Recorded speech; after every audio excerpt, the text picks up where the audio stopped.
की परिभाषा, ठीक है, 2-3 परिभाषाएं ढूंढ के लानी है बस। आप, मैं ये नहीं कह रहा आपका गलत है, सही है, गलत नहीं है, लेकिन अपने क्योंकि आप विद्वान बन रहे हैं, आपको पता होना चाहिए। ये नहीं कि आपने कहीं भी सुन लिया और आप कह रहे हैं। देखो, आपने तत्व ज्ञान 2 में पढ़ा। चलिए पहले मंगलाचरण करते हैं, फिर अपनी कक्षा स्टार्ट करें। हाथ जोड़ लेंगे, सभी सीधे बैठेंगे। कमर किसी बच्चे की टेढ़ी नहीं होनी चाहिए, सीधी है। मैं ऐसे झुक के नहीं बैठना किसी को भी। नमो अरिहंताणम, बोलिए।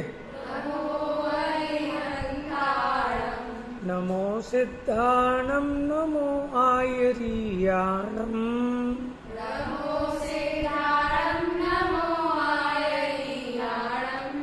नमो वज्जायाणम, नमो लोए सव्यसाहूनम,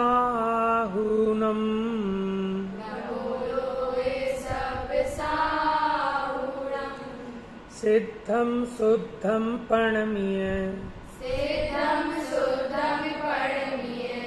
जिनेन्द्र वर्णेमि चन्दमकलङ्कम्,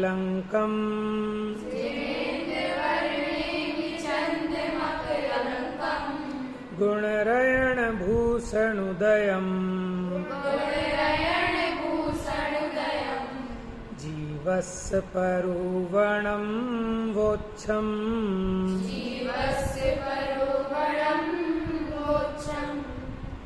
तुम्हारे पास क्या किताब है? अच्छा, कॉपी में से देख रहे हो? ये दिख रहा है तुम लोगों को पीछे से? लाइट तो नहीं पड़ रही इसके ऊपर? देखिए, ग्रंथ का नाम है गोमट सार जीव कांड।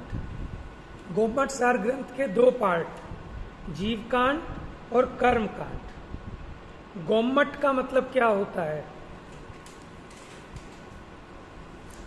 गोमट, देखो ये कर्नाटकी टीका लिखी गई थी इसकी बाद में।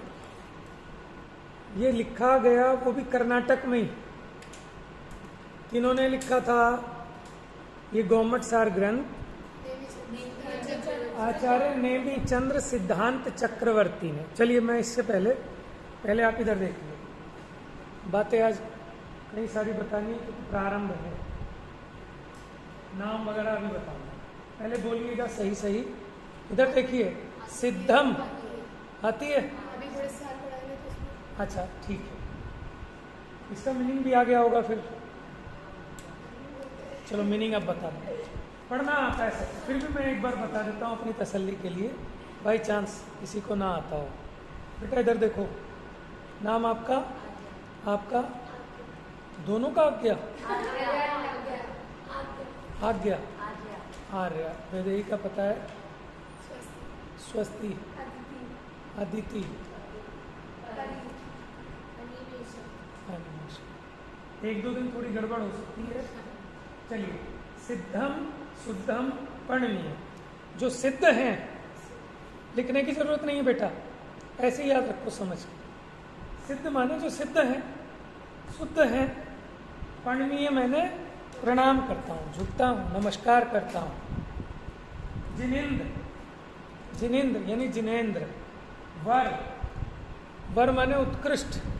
वर माने ये लिख लो, जैसे कोई ऐसा इंपॉर्टेंट आता है ना, तो जहाँ आपने लिखा चाहे वहीं पेंसिल से लिख लो उसके ऊपर। वर माने उत्कृष्ट होता है। आप लोगों ने द्रव्य संग्रह पढ़ा होगा, वहां पे भी आया था वर शब्द। जिनवर वृषभ, तो जिन फिर वर। देखो, जिनेन्द्र, वर, नेमी चंद, यानी यहाँ नेमी चंद एक तो इनका नाम है, और इन्होंने याद की नेमिनाथ भगवान को किया है, ठीक है। अकलंकम, कलंक से रहित हैं। कलंक क्या है? जो द्रव्य कर्म भाव कर्म है वही कलंक है, ठीक है। उन कलंक से रहित हैं। गुण रतन भूषण उदयम, समझ लो। गुण रयण, रयण माने रतन, भूषण माने आभूषण, भूषण माने शोभा, आभूषण। उदयम माने जिनके गुणों का रत्न रूपी शोभा उदय को प्राप्त है। ठीक है, जिन जगत में जिनके गुण रत्नों की शोभा उदय को प्राप्त है। जीवस्स माने जीव, परूवणम प्ररूपणा, ये लिख लो, परूवणम माने प्ररूपणा।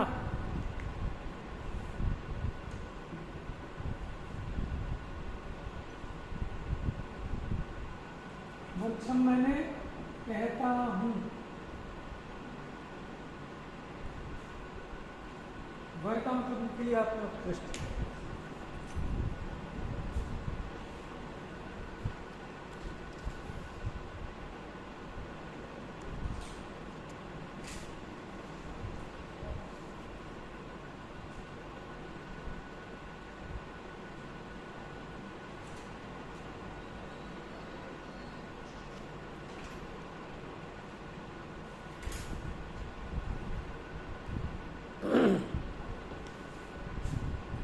देखिए, जो नेमीचंद्र यानी नेमीचंद्र स्वामी का मतलब लिख लेना नेमीनाथ भगवान। ठीक है, नेमीनाथ भगवान। यहाँ किसको नमस्कार किया? नेमीनाथ भगवान को। लेकिन अगर आप इसकी टीका देखेंगे ना, सम्यक ज्ञान चंद्रिका टीका है जो पंडित टोडरमल जी ने लिखी है, इसकी टीका, उसमें उन्होंने इसके बहुत सारे अर्थ निकाले। हाँ, अब ये बताइए, जो नेमीनाथ भगवान हैं वो कौन है, क्या है? नहीं पता आपको? हाँ, इसमें इतना सोचने की क्या जरूरत है। नेमीनाथ भगवान क्या है? तीर्थंकर। अभी हैं कि चले गए मोक्ष? तो फिर तो वो सिद्ध है। क्या है? इसलिए हमने पहले कहा सिद्धों को नमस्कार। सिद्ध हो गए हैं जो, ठीक है, शुद्ध हैं। अब यहाँ थोड़ा थोड़ा सा डिफरेंस समझना। शुद्ध का मतलब लिखना, 4 घातीय कर्मों से रहित हैं। ये आप नीचे लिख सकते हो, इस तरह के विशेषण इसके। शुद्ध माने 4 घातीय कर्मों से रहित है। अब जो वहां अकलंक लिखा, लास्ट में जो अकलंक लिखा ना, उसका मतलब है भाव कर्मों से रहित हैं। अकलंक का मतलब लेना भाव कर्मों से। ये शुद्ध में तो ले लिया 4 घातीय कर्मों से रहित हैं। अकलंक का मतलब ले लिया भाव कर्मों से रहित हैं। गुण रतन भूषण, ये जो गुण रतन भूषण लिखा, तो ये सम्यक्त्वादि, ठीक है, सम्यक्त्वादि जो गुण हैं उन्हीं को रत्न कहा। जैसे रत्नत्रय कहते हैं ना, सम्यक दर्शन, सम्यक ज्ञान, सम्यक चारित्र, तो यहाँ वो लेंगे। तो जो ये सम्यक्त्वादि गुणों के भूषण हैं, भूषण पता है ना किसको कहते हैं? आभूषण, यानी उसकी शोभा है। अच्छा, जीवस्य प्ररूपणम, जीव प्ररूपणा वोच्छम मैंने कहता हूं। अभी जीव प्ररूपणा क्या है? जीव प्ररूपणा का मतलब क्या होता है? हाँ, प्ररूपणा का मतलब होता है निरूपण, उसके बारे में एक्सप्लेन करना। तो प्ररूपणा का मतलब क्या है? निरूपण। तो मैं जीव का निरूपण करूंगा, यानी जीव के बारे में आपको बताऊंगा। ठीक है, इतनी बात समझ में आ गई सबको? याद रहनी चाहिए। पीछे वाले भी सीधे बैठो, पहले इधर हो जाओ।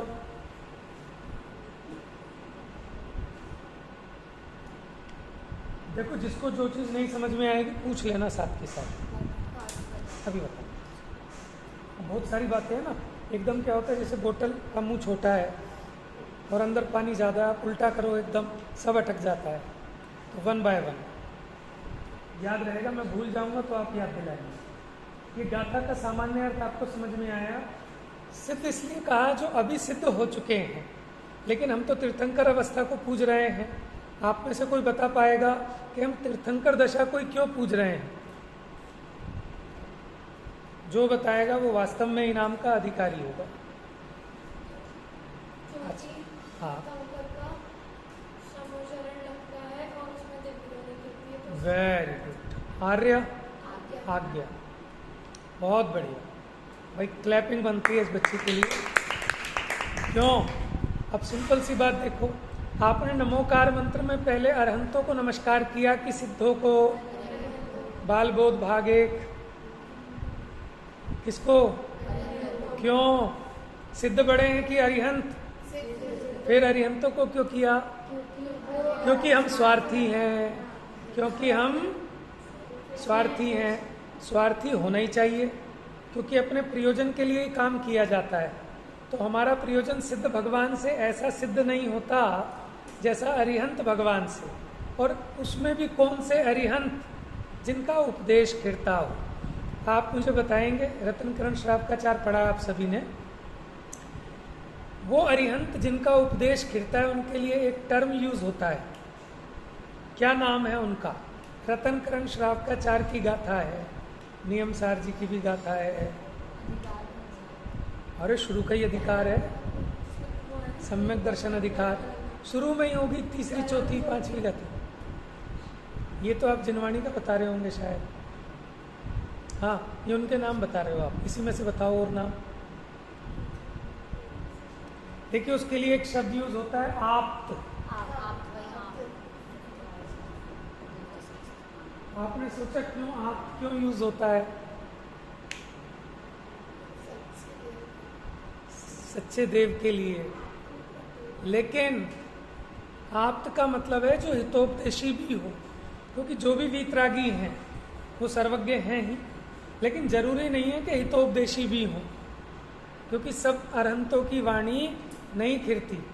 कुछ ऐसे अरहंत हैं कि जो मुख केवली भी होते हैं, कुछ ऐसे उपसर्ग केवली होते हैं कि उपसर्ग हुआ, केवल ज्ञान हुआ, फिर मोक्ष चले गए। और एक वो है ना, कितने प्रकार के केवली होते हैं, पढ़े आपने? 8 या कितने प्रकार के भेद होते हैं केवलियों के।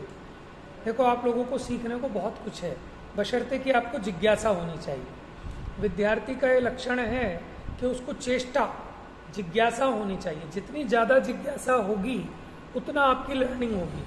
अगर आपको जिज्ञासा ही नहीं है, आप बुझे हुए दीपक की तरह हैं, पड़े हुए हैं चुपचाप, किसी ने कुछ बता दिया, हाँ जी ज़्यादा बता दिया, ज़्यादा क्यों बता दिया, तो आपके ज्ञान का विकास नहीं हो सकता। लेकिन आपको हर एक चीज़ में ऐसा क्यों, फिर यहाँ पे ऐसे क्यों कहा, ऐसा क्यों नहीं कहा? जब ये नेमिचंद्र आचार्य की बात हो रही है तो यार सिद्ध क्यों लिख दिया? अब सिद्ध लिख दिया तो फिर यहाँ पर अच्छा अपना ही नाम घुसाड़ दिया इसमें, नेमिचंद। ये देखो ये आचार्यों की माने तीर्थंकरों के साथ, जैसे कोई बढ़िया कवि होता है ना, तो किसी की स्तुति करता है तो अपने नाम को उसमें इन्वॉल्व करता है, अपने नाम से, है ना, तीर्थंकर का नाम बनाकर या जिसके बारे में कह रहा है उसका, यानी समीपता लाने के लिए, उनसे अभेद करने के लिए। अभेद भक्ति का आप समय सार में पढ़ेंगे, 31, 32, 33वीं गाथा, वहाँ कैसे भेद भक्ति फिर अभेद भक्ति। उसी प्रकार नेमी चंद मकलंकम, इसका एक अर्थ तो हुआ कि मैं जो नेमी हूँ उसके स्वामी, और दूसरा नेमिनाथ स्वामी, ठीक है। तो इसलिए उन्हें वो प्रिय लगे। जैसे पुष्पदंत नाम है, अगर किसी आचार्य का नाम पुष्पदंत है तो देखना वो ज़्यादातर वो पुष्पदंत भगवान को याद करेंगे, ठीक है। ऐसा कुछ थोड़ा सा रहा है। हाँ, अब देखो जिनेंद्र तो सब हैं, यानी जितने भी वीतरागी और सर्वज्ञ हैं वो सभी जिनेंद्र तो हैं, लेकिन वो जिनेंद्र वर नहीं है। जिनेंद्र वर कौन है? कि जो तीर्थंकर हैं, जिनकी वाणी खिरती है, समझ में, उनमें उत्कृष्ट। यद्यपि सुख की अपेक्षा सब समान है, सबके 4 घातीय कर्मों का नाश हुआ है, लेकिन इनको विशेषता प्राप्त हुई। कैसी विशेषता? कि जो हमारे काम की, उनके काम की नहीं। जो भगवान की दिव्य ध्वनि खिरती है उससे उन्हें कोई लाभ नहीं है, ना उनकी इच्छा होती, ठीक है। बेटा आप इतना ज़्यादा मत नोट करो। स्वस्ति नाम है ना, अदिति, परी, अनिमेषा, आज्ञा, आर्या, वेदे, 3 और 4 7, बस इतने ही बच्चे हो आप। छोटा ग्रुप रह गया आप है। ऐसा है ना, छानते हैं ना जब किसी चीज़ को, तो छन्ने में फिर अच्छी अच्छी चीज़ें बच जाती हैं बाद में, है ना, छटे हुए। अब जो बच्चे बचे वो मजबूत बच्चे बचे, जिनको पढ़ने की जिज्ञासा है, जो कुछ नाम रोशन करेंगे देश में, ठीक है, अपने मम्मी पापा का, अपने जैन धर्म का, अपने गुरुओं का है। चलिए, ये मुझे लगता है कि अच्छे से समझ में आ गया। देखो, आगे की चीज़ इतनी आए ना आए, लेकिन वो कहते हैं ना वेल बिगिन हाफ डन, कि अगर प्रारंभ अच्छा है, क्योंकि कहीं भी आपसे कोई पूछेगा तो पहली गाथा आप अगर ढंग से बता देंगे तो आप पास हो गए। समझ में आया? तो मंगलाचरण में खुश हो गए तो फिर आगे क्या करोगे? इसलिए हमने इसमें टाइम लिया। आगे हमारी गाड़ी फास्ट ट्रैक पे दौड़ने वाली है, क्योंकि मुझे कहा गया है कि टाइम कम है, काम बहुत ज़्यादा है। ठीक है, तो सिद्धम शुद्धम पणनीय जिनिंद वर्णेमि चंदम कलंकम। देखिए, अगर मुझे गाना वाना नहीं आता, आप लोग बढ़िया अच्छे आप में सिंगर भी हैं, तो इसको पढ़ने की एक दूसरी स्टाइल भी होती है। सिद्धम शुद्धम पणनीय जिनिंद वर्णेमि चंदम कलंकम गुणरयण भूषणोदयम जीवस्य परुवणम वोच्छम। ये लय ज़्यादा बढ़िया लगती है। ठीक है, आप लोग साथ देंगे तो इस लय में चलाएंगे, मुझे नहीं आता चलाना।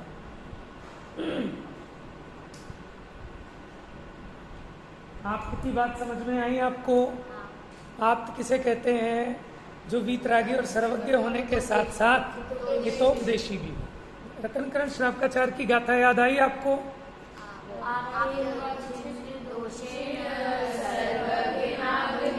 जोर से और जोर से एक बार अब जोर से, सारी सुस्ती निकल जाए, सारा प्रमाद निकल जाए, कमर सीधी हो जाए, अंदर जितनी बदबू भरी हो सब बाहर, जितनी कार्बन डाइऑक्साइड सब बाहर। ठीक है, सारी बीमारियां बाहर।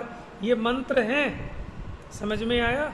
और इसका स्वास्थ्य पर भी बहुत अच्छा प्रभाव है, मन पर भी, मस्तिष्क पर भी, हमारे एनवायरनमेंट पर भी। बड़ी बड़ी बीमारियां दूर हो जाएंगी, बात समझ लेना। जोर से बोलिए ये वाला आप, जोर से और जोर से।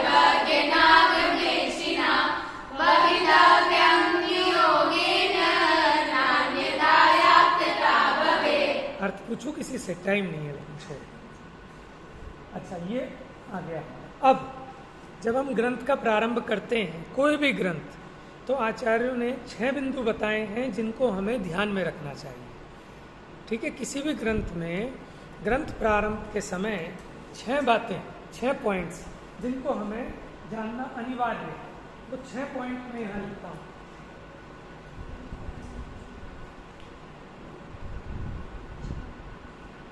मंगल, निमित्त, हेतु,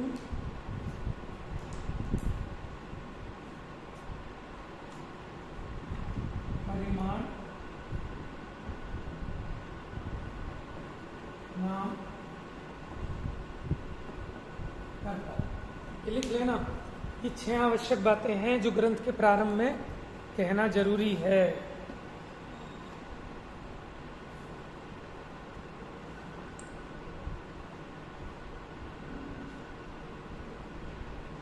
तो लिख लेना, ग्रंथ प्रारंभ से पूर्व जानने योग्य 6 बातें। इन 6 बातों, कोई भी ग्रंथ पढ़ो, ये 6 बातें सहज में जिज्ञासा होती है।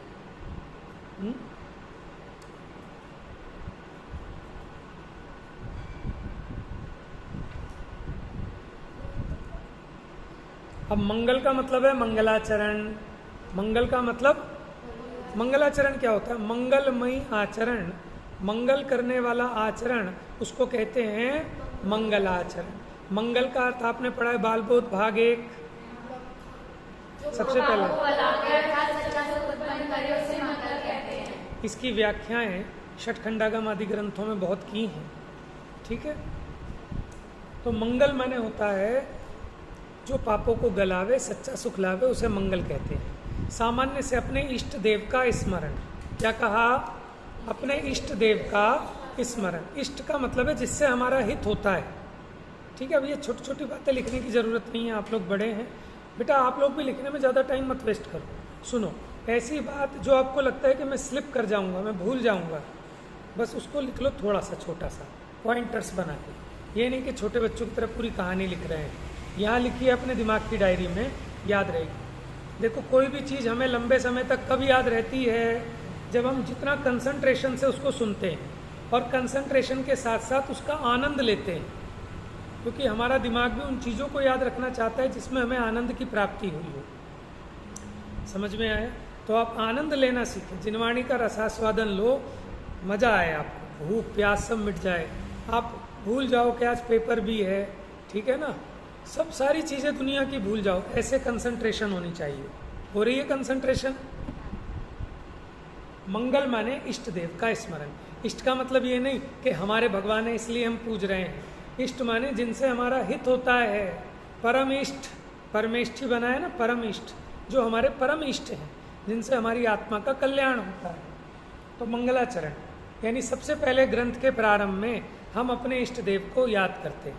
तो हमने पहली गाथा में, ठीक है, आप ये देखो, ये 1.5 गाथा, सॉरी 1.5 कह रहा हूँ, ये जो इसके 4 चरण हैं, 4 चरण में से 3 चरण में हमने किया मंगलाचरण।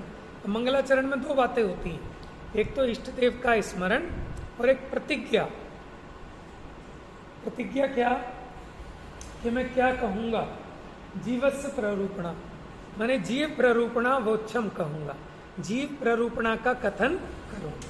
तो मंगलाचरण जब हम करते हैं, हमेशा देख लेना गाथा में 2 बातें होती हैं, जैसे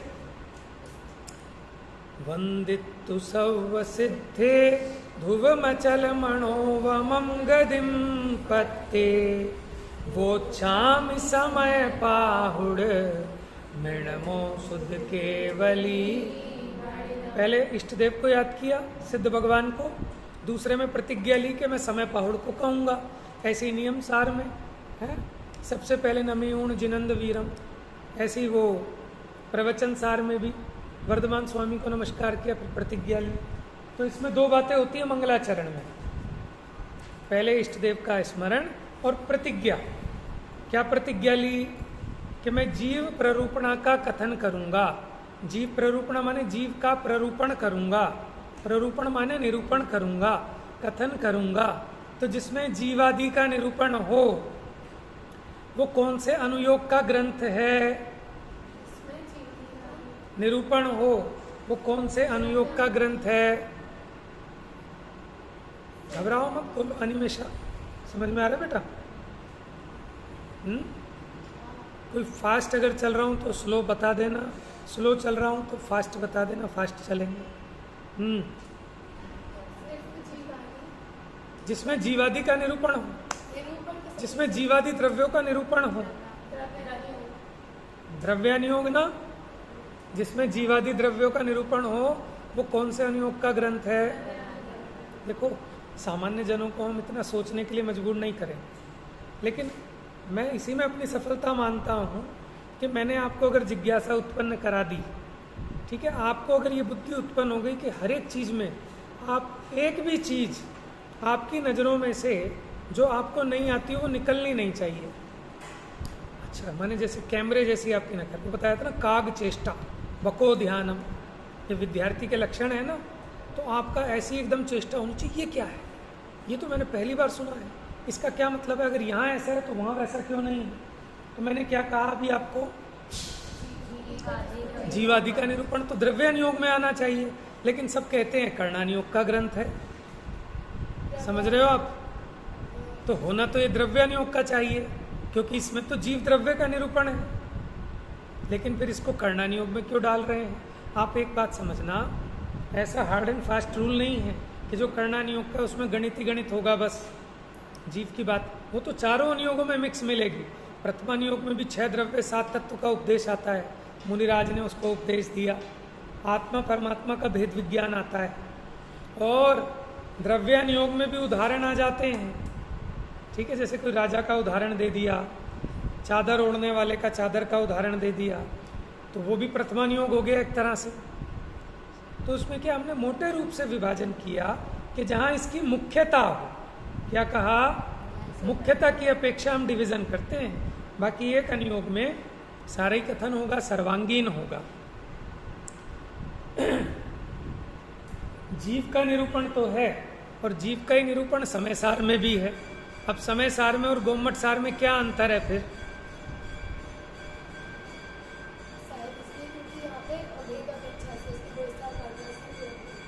और बताइए।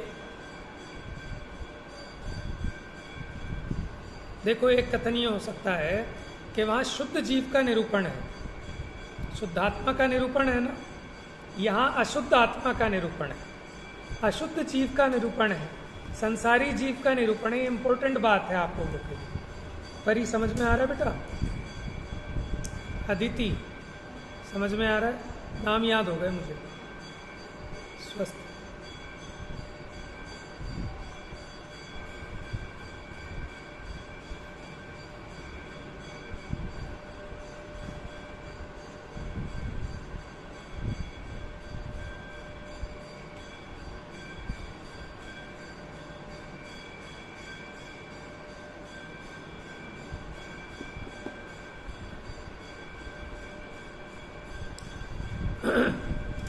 ये इंपॉर्टेंट बात है कि इसमें जीव की प्ररूपणा है, लेकिन अशुद्ध जीव की प्ररूपणा है। और वैसे तो समय सार में भी बताया, ये अज्ञानी मोह से दुखी है, ये अज्ञानी ये गलती कर रहा है, कर्म नो कर्म को अपना मान रहा है, पर द्रव्य को अपना मान रहा है। तो वहाँ भी अशुद्ध जीव का निरूपण तो वहाँ भी किया, लेकिन अशुद्ध जीव को भी शुद्ध जीव समझाना है। वहाँ मुख्यतः जीव के शुद्ध स्वरूप को समझाने की है समय सार जी में। लेकिन यहाँ ये जो हम अभी वर्तमान में अशुद्ध जीव हैं, इसको कैसे पहचाने? शुद्ध जीव तो बाद में समझेगा, पहले अशुद्ध जीव हूँ ये तो समझ ले, क्योंकि अभी ये जीव को समझ ही नहीं रहा। ये तो शरीर को आत्मा माने बैठा है, तो इसका प्रयोजन भी शरीर में जो रहने वाला जीव है उसी को समझाना है। क्या समझ रहे हो आप?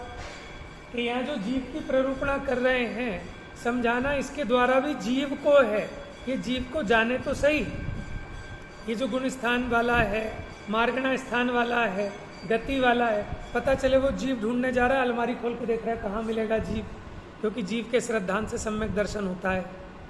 तो कहीं बाहर नहीं मिलेगा, यहीं इस देह में ही मिलेगा, ठीक है। लेकिन देह जीव नहीं है, उसका विशेष ज्ञान इससे होगा। तो यहाँ अशुद्ध जीव का निरूपण है, और समय सार आदि में जीव के शुद्ध स्वरूप का निरूपण कराया है। निमित्त, निमित्त किसके निमित्त लिखा आपने, किसके लिए लिखा? तो भव्य जीवों के लिए और चामुंड राय के प्रश्न के समाधान के लिए। भव्य जीवों के समझाने के लिए, भव्य जीवों के लिए, और चामुंड राय।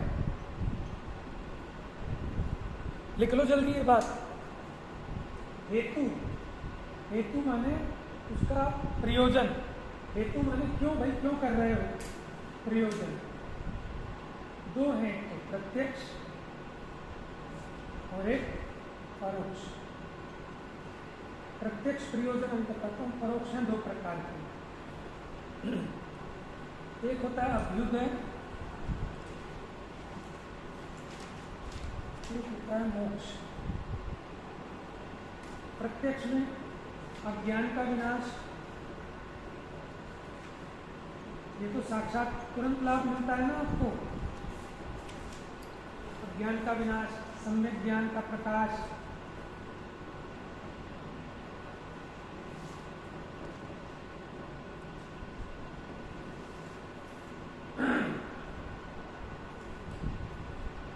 पूज्यता, तुरंत मिलने वाले लाभ हैं कि आपको पूज्यता मिलती है। अभ्युदय, अभ्युदय माने होता है कि आपको देववादी गति में जाओगे, ये अभ्युदय होता है। अभ्युदय सुख, दोनों सुख है ना, मोक्ष। पूज्यता और कर्म में जरा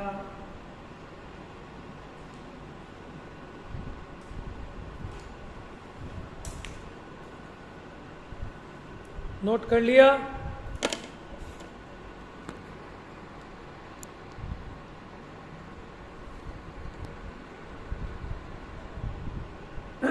समझ ले थोड़ा सा 2 मिनट में। ज्ञानम बेटा तुम लिखने के चक्कर में मत लगो ज़्यादा, लिखते ही रह जाओगे फिर। देखिए हेतु, हेतु माने होता है प्रयोजन, कि आपने किस हेतु से लिखा, आपका हेतु क्या है, क्यों लिखा आपने। तो उसके दो प्रयोजन हैं, एक प्रत्यक्ष प्रयोजन और एक परोक्ष। प्रत्यक्ष क्या होता है, जो साथ के साथ मिलता है। परोक्ष होता है जो भी साथ के साथ नहीं, आगे आगे मिलेगा। बेटा इधर देखो, अभी इधर समझ लो, ज्ञप्ति ने लिख लिया, ज्ञप्ति से कॉपी कर लेना बाद में। प्रत्यक्ष, प्रत्यक्ष मैंने होता है डायरेक्ट और परोक्ष मैंने इनडायरेक्ट। आप कॉमर्स है किसी के पास? सबके पास है कॉमर्स, साइंस और ह्यूमैनिटीज। ह्यूमैनिटीज का क्या प्रयोजन है, क्या लाभ होता है उसमें? सोसाइटी, लोगों के बारे में जानने मिलता है, पॉलिटिक्स के बारे में, मतलब जो चल रहा है, जो हमारी पॉलिटिक्स, मतलब अगर इसमें अगर आपको नेता वेता बनना है, इसलिए काम आती है ह्यूमैनिटीज। हाँ, कलेक्टर वगैरह, आईएएस। नहीं उसके वो तो फिर आईएएस के लिए तो कॉमर्स वाले भी जा सकते हैं, साइंस वाले भी सब जाते हैं। क्या अच्छा है, सब्जेक्ट चूज करना पड़ता, कोई बात नहीं, अच्छा है ह्यूमैनिटीज। माने हम भी यहाँ जीव के बारे में ही जान रहे हैं, है ना। देखिए प्रत्यक्ष यानी डायरेक्ट, क्योंकि मैंने डायरेक्ट टैक्स इनडायरेक्ट टैक्स होते हैं इसलिए मैंने पूछा था कॉमर्स। प्रत्यक्ष तुरंत क्या होता है, ज्ञान का विनाश। अभी आपने इतनी सारी चीज़ें जानी तो आपको तुरंत मिल गया, नहीं मिल गया, कि जो आपको इस संबंध में अज्ञान था उस अज्ञान का विनाश हुआ ना, और सम्यक ज्ञान का प्रकाश, सच्ची समझ आपको प्राप्त हुई तुरंत। पूज्यता, अब ये कैसे मिलेगी पूज्यता, कि जब आप ज्ञान प्राप्त करते हैं, लौकिक में भी पूज्यता को प्राप्त होते हैं और देव भी आके आपकी पूजा करते हैं। ये इस ग्रंथ को पढ़ने का तुरंत का लाभ है, प्रत्यक्ष लाभ लिखा है आचार्यों ने। क्या पूज्यता, देव आदि के द्वारा देव आकर पूजा करते हैं, करी थी या नहीं करी थी? षटखंडागम ग्रंथ लिखा था। कर्म निर्जरा, कि जिस समय आप इसको पढ़ेंगे समझेंगे तुरंत कर्मों की निर्जरा होती है, और ये हल्की बात नहीं है, बहुत बड़ी बात है। समझ में आया? क्योंकि यहाँ जो आपकी उपयोग की एकाग्रता होती है, परिणामों में जो स्थिरता बनती है ना, उपयोग बाहर से हटकर इस विषय में एकाग्र होता है, तो बहुत कर्मों की निर्जरा भी होती है। ये प्रत्यक्ष में होने वाले लाभ हैं। और परोक्ष में अभ्युदय सुख, देवगति आदि की उच्च पद को, चक्रवर्ती का आदि ऐसे महान महान पदों की प्राप्ति होगी, होगा अभ्युदय सुख। और मोक्ष सुख तो पता ही है आपको, ये परंपरा से प्राप्त होगा। ये 6 बातें याद रहनी चाहिए। कल मैं पढ़ाऊंगा बाद में, चाहे मेरा पूरा टाइम इसमें वेस्ट हो, मेरी आदत है, इसलिए मेरा कोर्स थोड़ा धीरे भी चल सकता है, कि पहले जो आज पढ़ाया है वो सबसे पूछूंगा, सामूहिक नहीं व्यक्तिगत। क्वेश्चन सामूहिक होगा, आंसर व्यक्तिगत होगा, जैसे स्वस्ति बताओ, अदिति बताओ, परी बताओ, आर्या बताओ, ऐसे आप लोग प्रिपेयर। कुछ नहीं, आपने जो लिखा है बस रिवाइज करना है 2 मिनट में, और गाथा सबको याद होनी चाहिए साथ के साथ। अभी तो बहुत स्लो चल रही है, जो फास्ट चलेगी तो छोड़ देंगे। अभी इंपॉर्टेंट गाथाएं वो तो याद कर लो, सारी 722 नहीं कराऊंगा, 734 है। हेतु समझ में आ गया। परिमाण, परिमाण माने क्या होता है, माप। कितना बड़ा है ये ग्रंथ, तो लिख लीजिए 22 अधिकार है इसमें,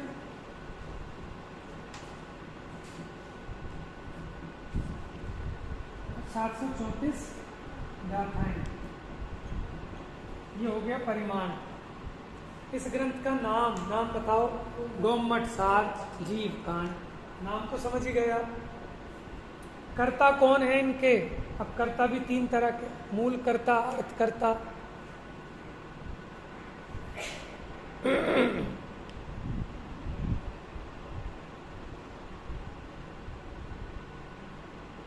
लेकिन अगर हम सामान्य से देखें तो हम कहेंगे इसके कर्ता कौन है?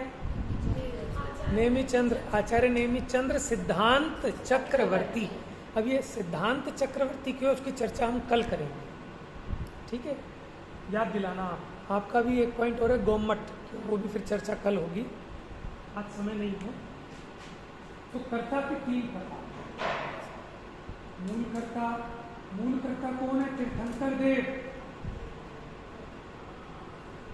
मूल करता है तीर्थंकर परमात्मा, उनकी दिव्य ध्वनि क्री। फिर अर्थ करता है गणधर,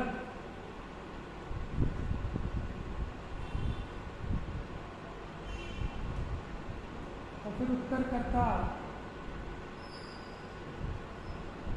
उत्तरकर्ता में इनका नाम आएगा नेमिचंद्र सिद्धांत चक्रवर्ती। अब प्राकृत में लिखा है तो नेमी जैसे लिखा है हमें लिखते हैं नेमिचंद्र सिद्धांत चक्रवर्ती।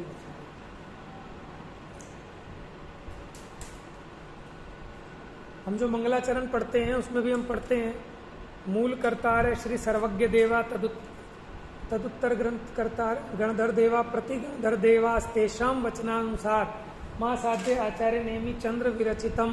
कल इसका पूरा मंगलाचरण पढ़ेंगे, बड़े वाला। आपको बड़ा मंगलाचरण याद है? सभी ग्रंथों के प्रारंभ में एक बड़ा मंगलाचरण पढ़ना चाहिए, नहीं याद? आप विदुषी बन रहे हैं, आपको वो मंगलाचरण जरूर याद होना चाहिए। वो किसी किसी ग्रंथों के प्रारंभ में लिखा रहता है, कई बार जैसे समयसार वगैरह ग्रंथों में शुरू में लिखा होता है अलग से। वो है ना, ओंकारम बिंदु संयुक्तम नित्यम ध्यायन्ति योगिना कामदम मोक्षदम चैव ओंकाराय नमो नमः, वो वाला। रतनकर शाक्ताचार्य के शुरू में भी हो सकता है। चलिए, ये बातें हो गई हैं अपनी, समय भी हो गया है, 5 मिनट फालतू हो गए हैं। अभी इसमें कोई चीज़ तो इसको ना आप मिटाया मत। अच्छा, कोई क्लास होती है तब मिटा देते हैं, है ना? होती है यहाँ पे क्लास दोपहर में शायद। चलिए कोई बात नहीं, मैं इसका फ़ोटो खींच लेता हूँ, क्योंकि क्या होता है कि फिर दोबारा से वो पॉइंट्स मिस हो जाते हैं। चलिए, जिनवाणी जावाणी के ज्ञान से सूझे लोकालो सोवाणी मस्तक नमो सदा देत हुंधो।